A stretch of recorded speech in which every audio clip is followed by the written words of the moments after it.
तालुका फलटण, जिल्हा सातारा.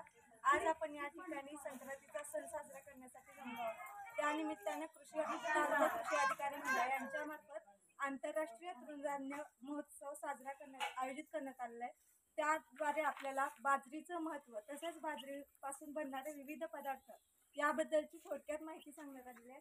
त्याचबरोबर बाजरीपासून कोणकोणते पदार्थ बनवले जातात किंवा त्याचा आपल्याला कसा आपल्या रोजच्या आहारात उपयोग करता येईल याविषयीची पण त्यांनी माहिती देण्यात आली.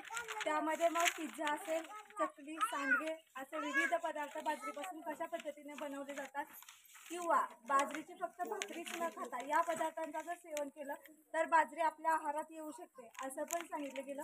त्याचबरोबर eat gluten free food, keep your body healthy and good या अशा बाबतचा संदेश पण दिला आहे. तसेच east always millets are best अशा बाबतचे विविध पॅम्पलेट्सच्याद्वारे बाजरी या कडधान्याची माहिती सांगण्यात आली. तृणधान्याविषयी पण विविध प्रकारची माहिती सांगण्यात आली. तृणधान्य आहेत सर्वात भारी, नाही जावे लागणार दवाखान्याच्या दारी. म्हणजेच काय तर तृणधान्यांचा जर आहारात समावेश केला तर आपल्याला दवाखान्यांच्या पायऱ्या जास्त प्रमाणावर चढावे लागणार नाहीत. आपलं आरोग्य अधिक सुखमय होण्यास मदत होईल.